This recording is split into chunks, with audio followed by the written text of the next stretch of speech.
Hey there, and welcome to another episode of the Home Tech Podcast. Jason Griffin here. So happy to have you with us. And I am joined, as always, by my partner, Seth Johnson. Seth, how's it going?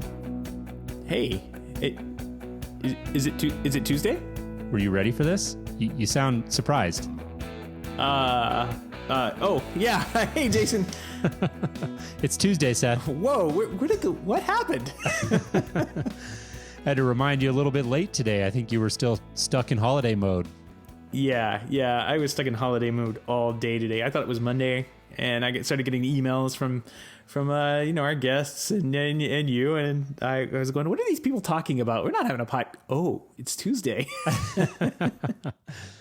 Well, here we are. I'm glad you made it.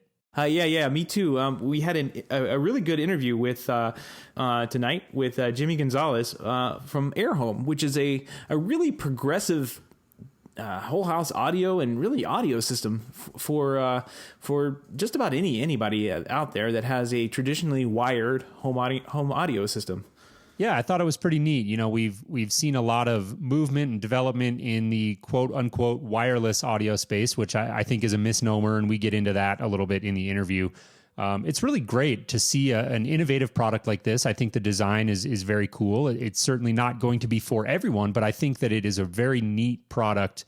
Really a great design, fills a hole in the market for just a very simple, easy and clean to install audio solution. And so I really look forward to sharing that conversation with our listeners, and be sure to stay tuned in for that. As usual, Seth, you and I are going to talk about a couple of news stories and events that we saw this week, but we did want to tease that interview. And again, make sure you stay tuned for that. And before we go there, we're going to talk about a couple of stories here. The first one, Seth, that we wanted to hit on is Alexa in a browser. And I know you had seen this story. I had read it, and you thought it was pretty interesting. I think it's a kind of cool idea. They've come up with a way to put Alexa in the browser so that I think the main theory being that if you're one of these people out there who maybe is not totally familiar with what the Amazon Echo or Alexa is all about, it's sort of a demo kind of sales tool. Is that how you're understanding it?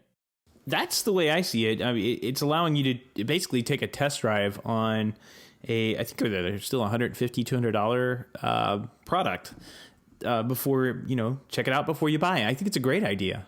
You can see basically what all the hype is about.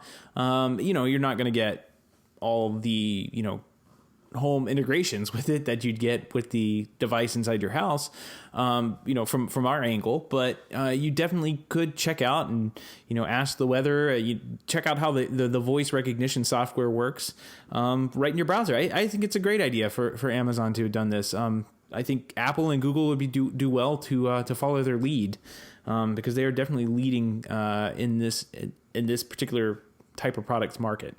Yeah, we've been talking a lot about the voice control market lately and how that's evolving. And I think that there are still some people out there who no doubt have a bit of a hard time maybe wrapping their brain around talking to a device and how that could be useful or helpful. And I think something like this would definitely be beneficial for that type of person. I also know the article I read alluded to that this could be used for developers, which I thought was kind of neat, maybe as a brainstorming tool or just to get a better idea of how the device will interact with its users. So something that a developer or anybody out there who maybe has an idea for integrating with Alexa could take a look at. So kind of neat. Yeah, definitely. I just saw that there is some support for developers to kind of test their integrations with the Alexa skill platform, which is really cool. Good for Amazon for doing this. Really good for them. And you know what the best part is about having Alexa in your browser? No, what is it? It doesn't collect dust. Yes. It's not your personal information isn't enough. It's going to collect dust too. Yeah, that Echo, sitting on the counter just becomes a dust catcher. But you mentioned collecting personal data, and that is actually segues perfectly into our next story here. And that is an article that I read on O'Reilly that I thought was very well written, and I wanted to give a nod to it on this week's show and encourage people to go check it out. It's a thought piece. It's not about a specific product per se, but it's just about this idea of how we've really come to expect a lot of things in terms of software to be free. We've evolved the internet, I should say, has evolved to a point where, we're using things like Facebook and Google on a daily basis, and we just take it for granted, right? That we don't have to pay for that. We don't have to pay every time we do a search or connect with an old friend on Facebook. But the reason that the economics that allow that are it's the fact that our personal information and data about us that's very valuable to advertisers is the product. And this article, the point that it gets to is, well, maybe that's not such a big deal, or maybe that's just something that we've gotten used to in the internet's current state. But what happens when the internet is now part of all of the things that surround us, and that personal data is not just what we put up online or what we search online, but it's things like our coming and going from the house and our travel patterns and our heart rates and et cetera, et cetera. Like, what does the conversation then become about the economics of this? And is that level of personal data really worth it to us in order to get these free software services? And do we really need to go back and maybe reevaluate that? I thought it was a very interesting point and a well-written article that we'll include a link in our show notes at HomeTech.fm/114. And I'd encourage everybody to go take a look at that. Yeah, it's like you said, it's well written, and it's kind of touching on some points that I was not so eloquently saying in a couple of weeks ago or last week when we were talking about voice control. To add on to what you just said previously, and everybody should remember this: if you're not paying for the product, you are the product. Yep. Period. That's how it works. If you're not paying for Facebook, guess what? You are the product. You're the product. Yeah, exactly. So, but yeah, this definitely. I think it definitely touches on kind of the point I was trying to make last week, where I was saying, wouldn't it be a shame if we get 5 years down the road from all this, and the best we could do was creating a talking advertising machine, like right. That's the business side and the economic side have got to be a little bit more about data collection to advertise you. There's got to be something else in there. There's got to be something else. I'm really hoping there is something else, in that we don't just revolve around this ad-driven world that we're in now, to basically integrate with your home. Like, there's got to be a better way. And this kind of touches on that, but I think it's a very, very good, like you said, very good thought piece on it, very well written, and definitely brings up a couple of other ideas that I think are very important and pertinent, including this guy. Well, I would say excluding this point where he's talking about he's waiting for the first murder to happen. Yeah. It's a little hyperbole there. Yeah, I saw that, and I rolled my eyes a little bit, but I think he's just trying to make a point that we don't know where this all ends, right? And we don't know how much data exactly we're okay with giving away, and have we really thought about that critically? And that was his point, is he's just waiting for some sort of data, sensitive data is going out into the cloud, and somehow that enables somebody to commit an egregious crime. And he mentions murder. And so, yeah, I think that's a little bit overstated personally. CSI plot. Yeah, exactly. And so I wasn't a huge fan of that. I felt like it maybe took a little bit away from the article, honestly, but his point is still well taken, that this is something we need to be thinking very critically about. Yep, I 100% agree. I mean, it would be a shame if we get, like I said, 5 years down the road, and all we have created is a microphone into the house that helps these big companies better advertise to us.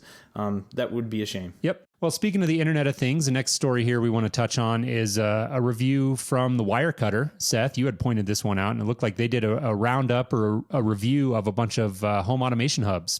Yep, and the winner is... Sorry, I had to do it. I mean, it's a pretty good article. So, Smart Things, Samsung Smart Things Hub. They said $80 for Amazon.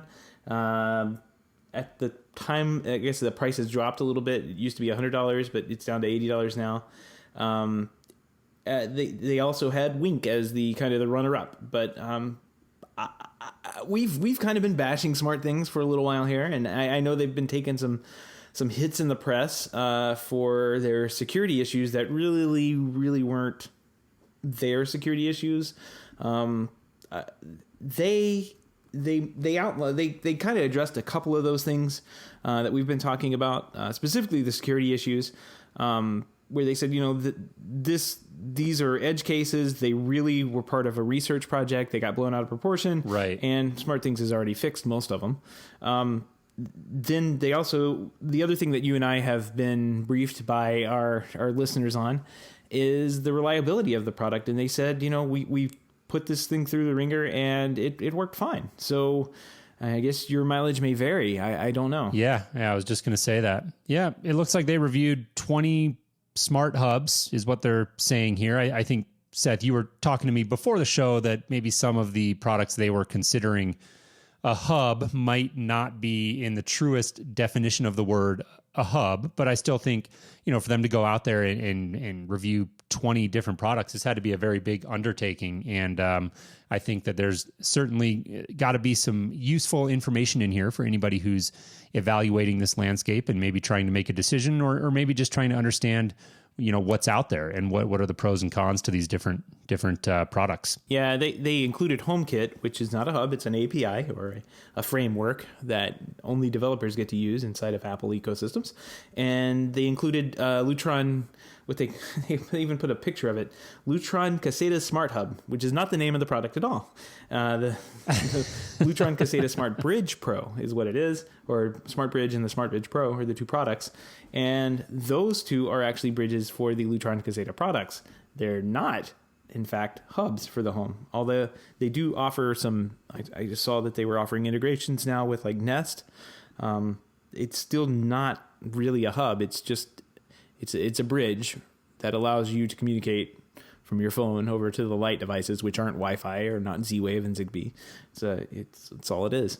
Yeah, and it just looks, I'm skimming through here as you're talking about, there's a section in here that explains how they picked, and I think this is relevant. It does look like they narrowed it down to a final test group of 6 different products. So I don't know where the 20 is and how that got narrowed down.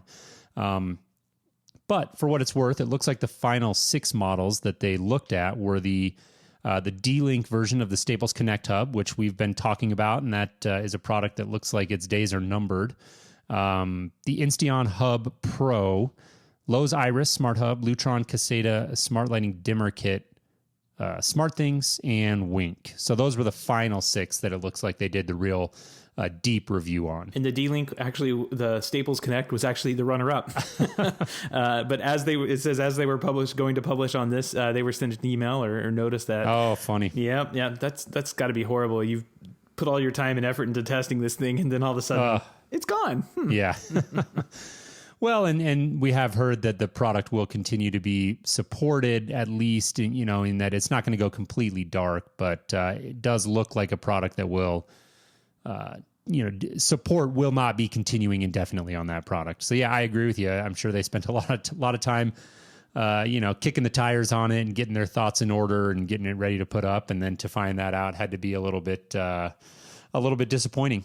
Yep, absolutely. Well, it's a good article, and if we get this question a lot, like, where do I start? I'm just looking for some basic stuff.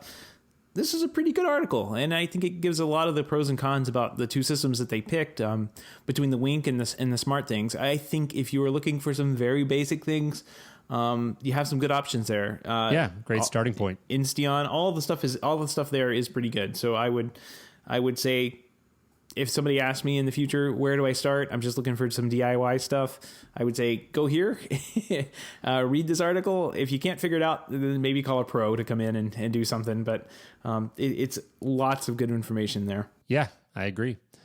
All right, well, let's move on. We got 2 more stories here that we're going to hit quickly before we jump into our interview with Jimi from Airhome. And these stories both relate to cutting the cord, Seth, which I believe is a topic that you are getting ready to really immerse yourself in. Yes, the antenna is installed.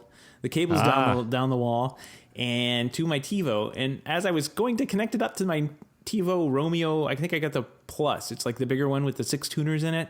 Mm-hmm. Turns out TiVo has taken away that used to have a cable input and an antenna input. It's a single input now. So I got to go back to the drawing board and go through the TiVo reprogramming and everything, and that wasn't going to happen. So not until I completely cut off Comcast is that going to happen, and I just haven't gotten around to it yet. But I think it'll be coming up in the next couple of weeks. And you are set on making the leap. You're going to cut the cord. It's happening. Yeah. All definitely. right.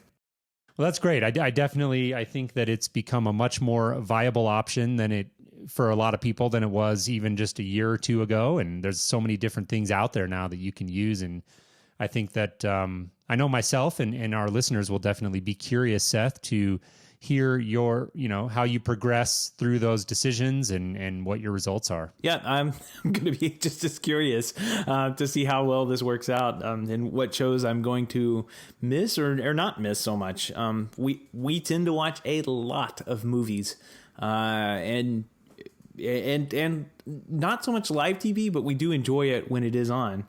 And that kind of segues into another story we saw today.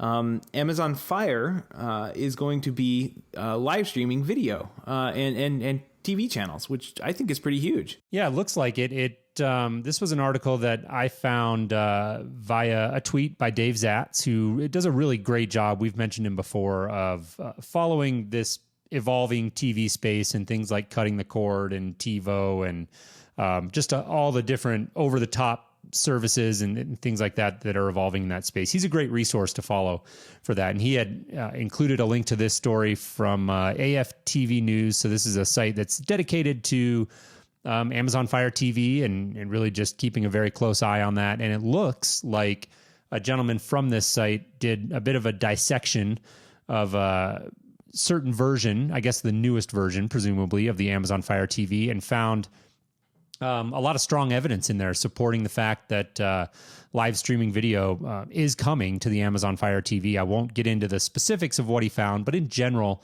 it comes down to a lot of different sort of buttons that he found in there, things like watch live and labels for certain parts of the screen that would say on live now. And so very compelling evidence, so to speak, that he found that live TV is coming. And I think that's a great thing. You know, there were some comments in the article about live TV is overrated. And I think that particularly maybe the younger millennials and people that really have grown up with this idea of streaming and on demand may be quicker to see the market shifting completely away from live TV. Personally, I don't see that happening for a very long time. I think there are a few reasons for that.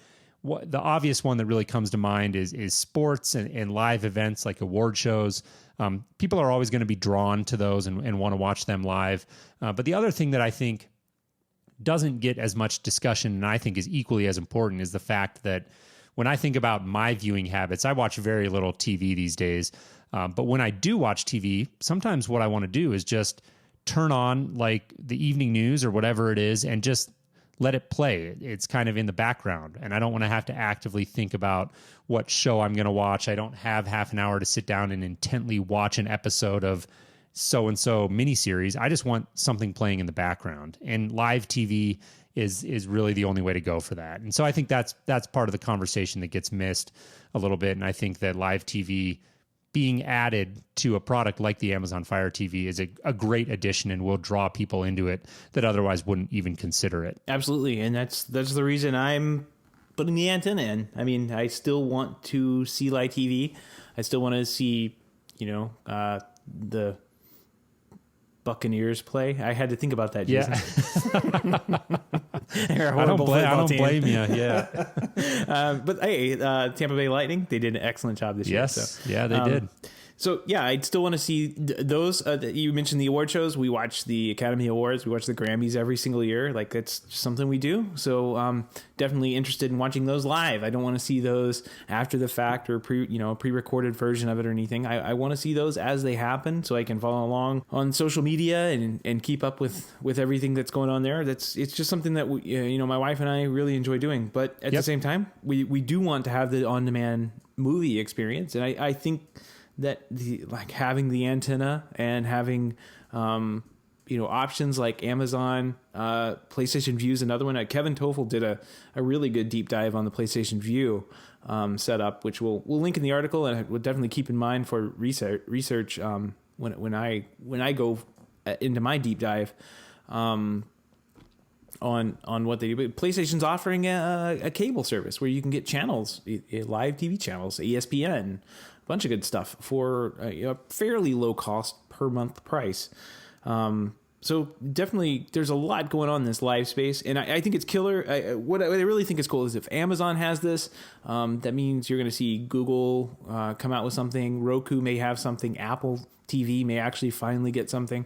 All of these other devices out there will be competing for this, and it'll be that interface, that channel 0 that we're talking about, Yep. where you're tuning into an interface and you're picking the channel you want to watch. You may be able to watch CBS live, or you can watch a pre-recorded show from the CBS app. And I think this idea of channels is just going to completely disappear and kind of fade into the background. Yeah.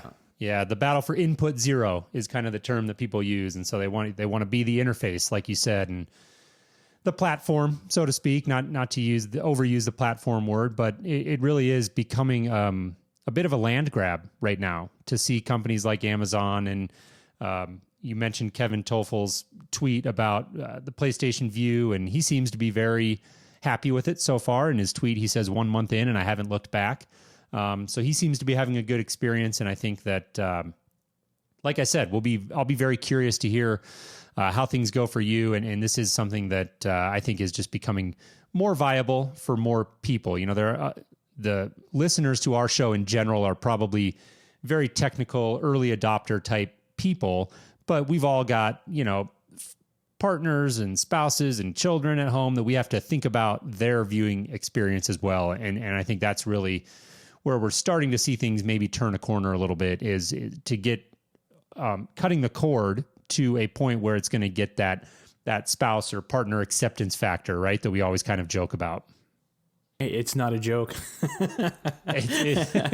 Yeah, you're right. Yeah, it is not I joke. think something like Tableau TV would have been an excellent pick for me, and I think my wife probably would have picked up on it. But we're so used to TiVo, so that's we've kind of head down that road with TiVo. It has everything that we need into it, but I'm also going to be looking at all the other stuff out there at the same time. I've just got to wait to cut off Comcast and find out where the holes are and everything that we're missing. So. Well, maybe you can record that phone call. Yeah. Oh, God. Like you can go rage quit. I am so not looking forward to that. All right. Well, let's get into our interview here. We've, like we said, we've got Jimi Gonzalez on from Airhome, and it's a really cool distributed audio product that has a very, like you said, Seth, I think the perfect word for it, a very progressive design. They've really come at distributed audio in the home from a unique angle and have thought about it very differently from anyone else that I've seen doing it. And so I really enjoyed speaking with Jimi and learning about the product. And so without further ado, let's get started. Hey, Jimi, welcome to the show. How are you? Great. Thanks for having me. Yeah, no problem. We're happy to have you on. We're excited to get in and talk about Airhome here. I think it looks like a really a cool product, and I look forward to exploring that. But before we jump in, why don't you give our listeners a bit of a personal introduction and maybe some of your background as well? Sure. So I'm Jimi Gonzalez. I am the Vice President of Business Development for Airhome, but I wasn't always on the manufacturer side. My history is in audio-video integration. I've done it for about 20 years, everywhere from did a lot of commercial projects as well as a lot of high-end residential projects. A lot of work with control systems like Crestron, as well as done plenty of distributed audio, distributed video. I've done lots of digital signage for years before that was even a category in the commercial world. I've owned companies. I sold my company to a large electrical contractor, where I worked was a very interesting perspective because I think there's a trend in the integration market where general contractors want to deal with less and less subcontractors. So I see the electrical contractors taking on more and more audio video or low voltage work. So I wanted to be a part of that. So I had some history in that, seeing how big general contractors and big electrical contractors operate, and sort of felt like I'd done as much as I wanted to do on that side and wanted a new challenge. And I got into working for a manufacturer like Zenobia Electronics and Airhome. Great. Well, we love the backstory. You're a man after my own heart, and Seth and I are both professional integrators, and a lot of the listeners in our audience are as well, so they'll definitely relate to that background. But let's move on to what you've got going now, and just give us the quick elevator pitch. What is Airhome? So Airhome's a distributed audio solution, but it's we're wired speakers, but wireless source. So what makes it unique is that it's a wall-mounted design. So instead of sitting in a rack or sitting inside of cabinetry, it's mounted to the wall, and then there are 5 modular amplifiers. 4 of them are stereo, and 1 of them surround sound. And they get their source by using Apple's AirPlay. So what's nice about that is that anyone with an Apple device or even Android devices now can AirPlay straight from their device to the amplifiers for audio throughout the house. So it's nice because you don't have to use a proprietary app in order to play through the system. All you have to do is just use whatever app you want to use, whether it's YouTube, Spotify, XM Radio, Apple Music, Audible if you're into audiobooks. Whatever you want to do, you can just AirPlay it to the amps, and then that's hardwired to speakers. Right. So anything that supports AirPlay can be used, and I think that's a neat way to approach it. And I definitely I like the look of the hardware design. It looks like a very a cool approach, and I look forward to getting into that a little bit more. Before we do, I got one more high-level question. In researching the company a little bit and getting prepared for the interview, I noticed a few names. One you alluded to earlier, which was Zenovia, and there was a Roswell Global, and then you have Airhome. So you've got the 3 of these names, and I was wondering if you could just quickly explain to our audience what the relationship is between those 3 entities. Sure. So Airhome is the product, and Zenovia is the parent company or the manufacturer.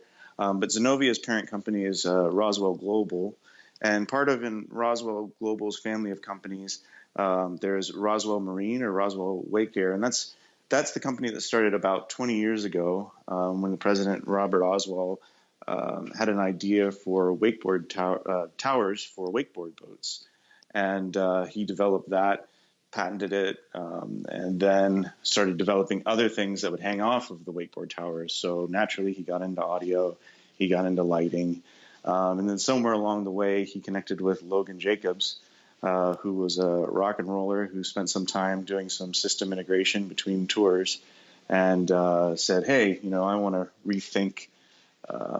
totally rethink this distributed audio piece because I think it can be a lot simpler than it is today." So he started basically in the basement with a couple guys developing the product, got connected with Robert from Roswell, and Zenovia became a company under Roswell Global. So that's where we are today. We have offices in Canada as well as in our corporate headquarters is in Rockledge, Florida. Very cool. So you mentioned this. You kind of touched on this briefly about the conception of Airhome, and what interests me in this product when we came across it was how different it was, and yet how simple it was. So I guess let's talk about form factor and how this all gets put together and how it all works. Airhome is basically I'll let you go from here. Yeah, so it's wall mounted with like I said, the modular amplifiers, and it looks really slick. And it looks like, something you'd be, some folks might be proud to show off and hang on the wall, but it's really not meant to be out in the middle of nowhere. We just wanted it to look nice. So rather than, the idea is it's still going to go like close to a structured media enclosure, or it's going to go and maybe in a master bedroom closet, wherever you're bringing all of your other home run cables. It makes just natural sense to put the Airhome in that same location. So when you're running all your data and your coax cable, you can also run your speaker cable at the same time to the same location. The way that it's set up is that you only buy as many amplifiers as you need. So ideally, if you wanted to get started, let's say you're starting in a house and you said, well, I know I want to have distributed audio, but I just can't come up with all the funds today, or I want to grow it over time. You can add amplifiers to it over time as you go. So that's something that's very interesting and very different.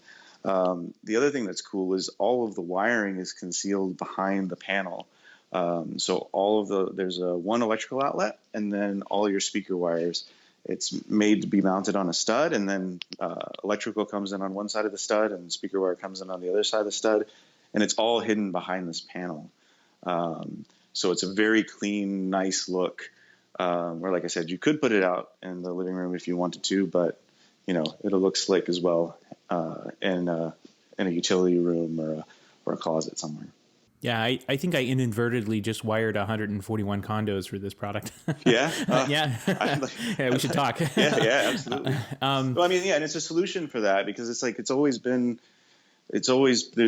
this idea of everything has to be custom, or everything has to be a little bit different, right? Like, and it's always, I think, when people developed projects and they've done systems and houses, like, it's never been a way to say, one size fits all.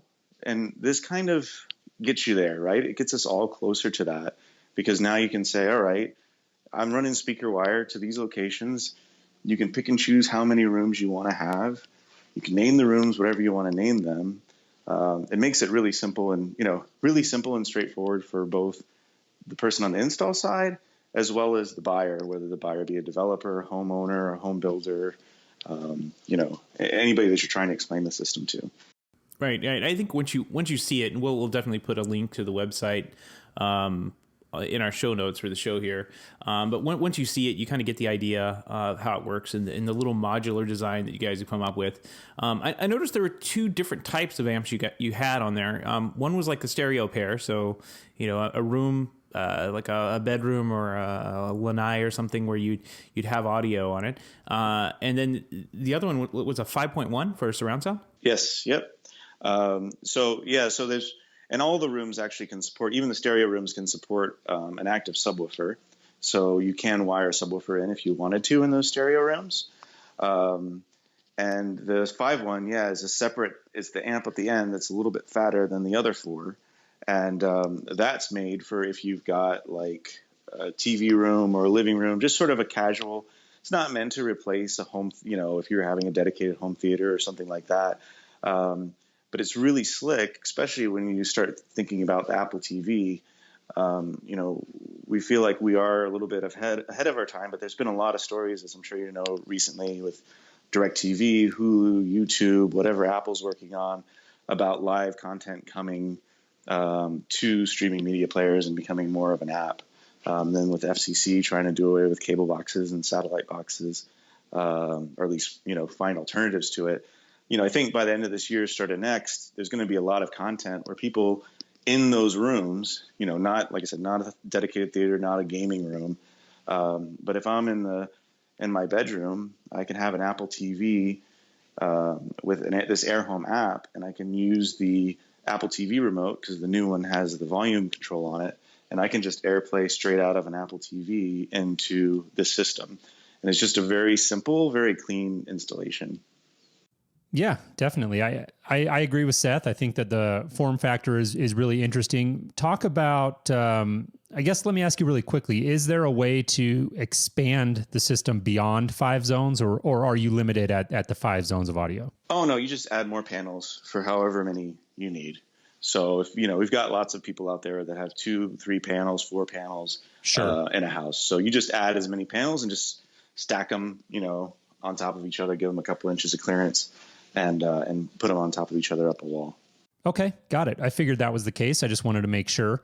Moving on from the hardware a little bit, let's talk about the app experience. Now, I know from looking at the website, at least I believe there is an app that you use to do some of the initial configuration. Am I understanding that correctly? Yeah. So you only need the app to configure the system. So all you have to do is it's an Apple MFI device. So it's a Apple, it's licensed to work with Apple. And so we've got a USB connection at the bottom of it. So you just take a connection, you make a connection to your phone, the app will open up. It'll say, what do you want to name this room? You just type in whatever name you want to give it. And then you say what network you want to connect to. It's got Wi-Fi sharing built in. So you just say that you want to share whatever network your phone's on, and your configuration process is done at that point. So it's really nice that you can go in there and set up an amp in just a couple of minutes, and you can set up a whole panel in, about 5 or 6 minutes. Got it. And then from there, I want to make sure we hit on this, because I think this is a key point that will help people understand what makes the product different. And I want to see if I'm understanding this correctly, that really that app is only used for the initial configuration. And once the system is up and running, you are then free to use whatever app you would like, as long as it supports AirPlay, to play music through the system. Am I understanding that correctly? Yep, that's correct.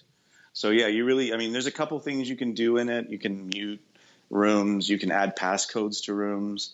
There's a couple things like that if you wanted to restrict people from playing in certain rooms. Like Robert had, when he was first testing the system, his kids would like to AirPlay at 6 o'clock in the morning, music to his bedroom. So he figured, okay, we can't have that anymore. So we put a passcode in the master bedroom. There's a couple little things you can do for that, but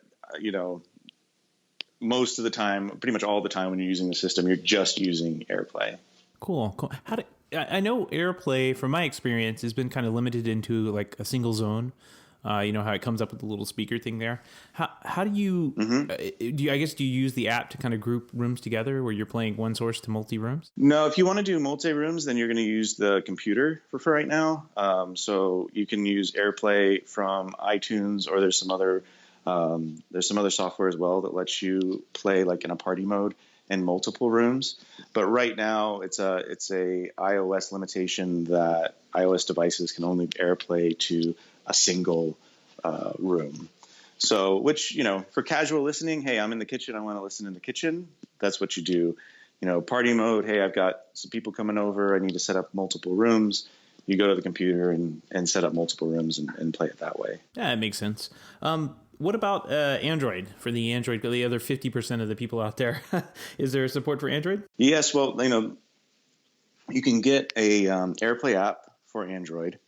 So there's a number of those available. So Android users can AirPlay out to our system. And then HTC just announced support for AirPlay in the HTC 10. And then they also did a software update. So I think it's 8 and 9 also support AirPlay now natively. So it's a very similar experience to having it on an Apple device. So that's really good. We're really excited about that. And we think we think and hope that, other manufacturers of Android phones will follow suit.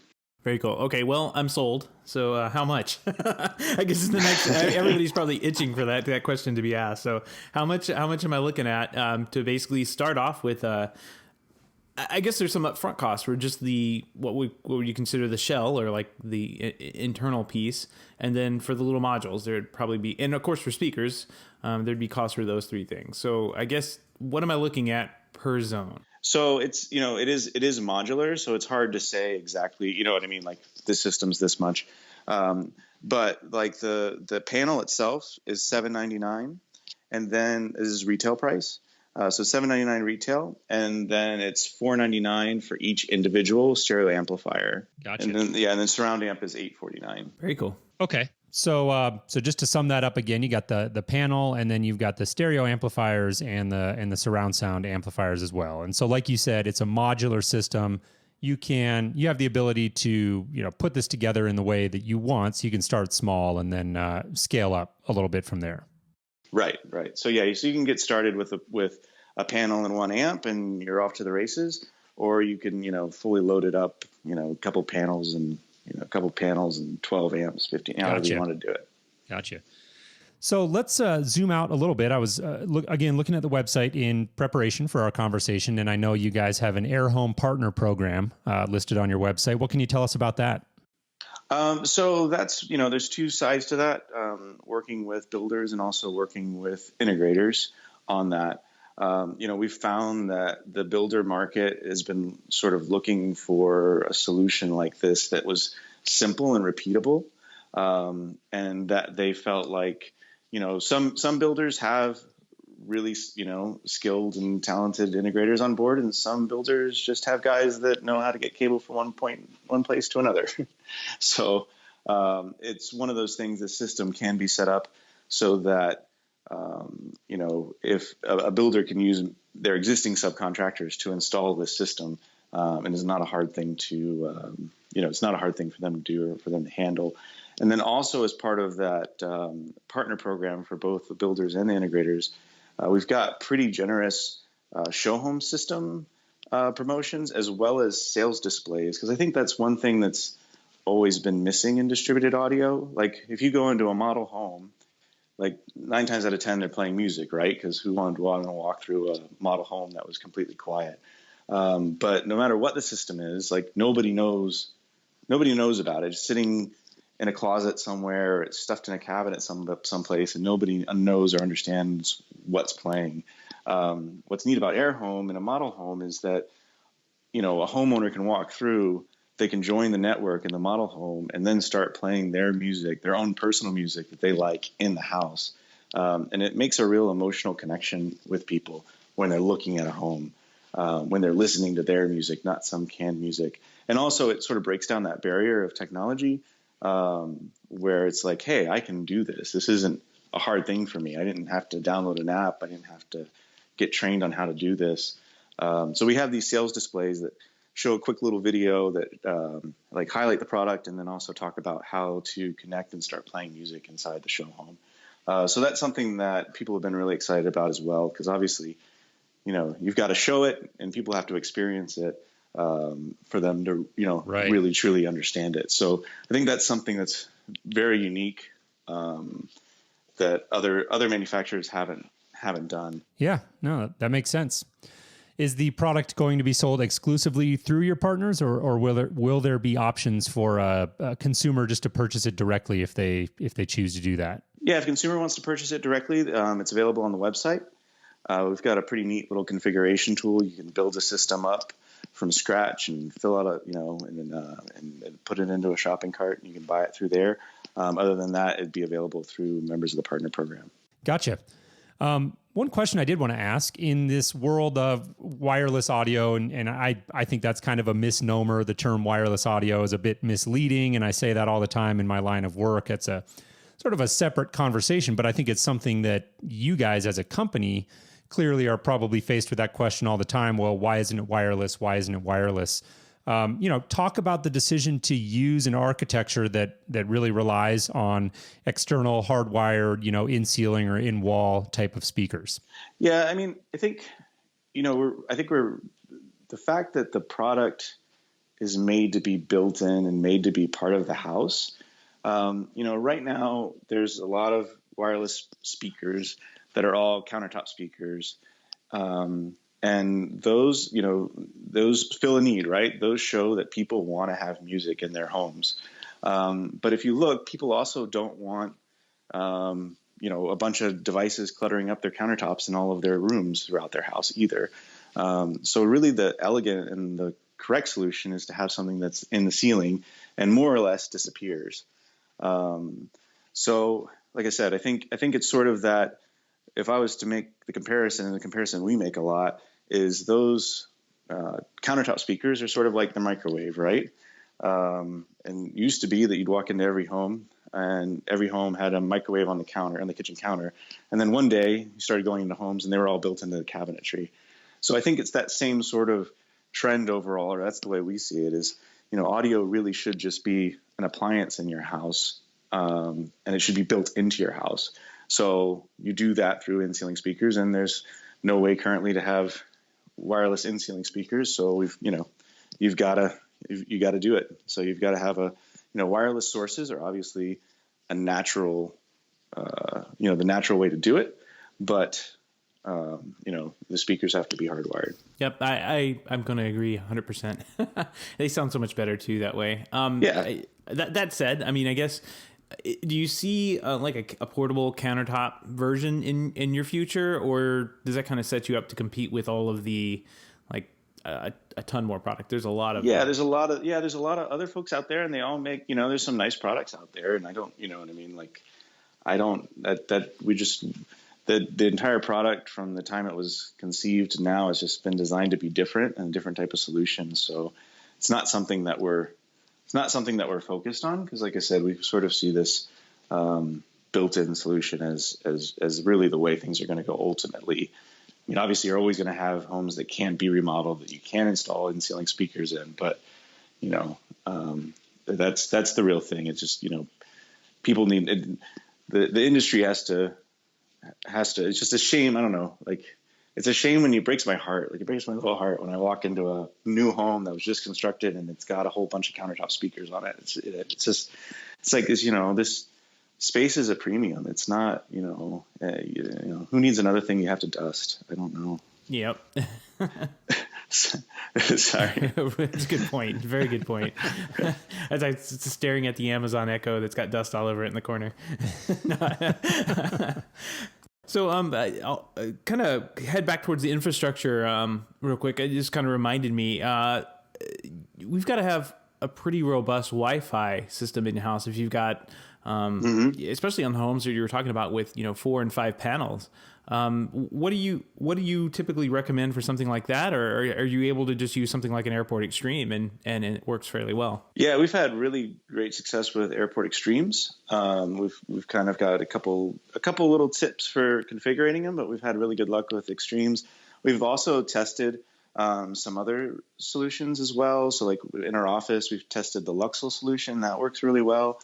The Aero is pretty good. I think it'll improve over time. So yeah, we're testing other solutions as well. So we kind of have like different, for different folks that don't necessarily want to have an Airport Extreme, but some other wireless access point. Sure.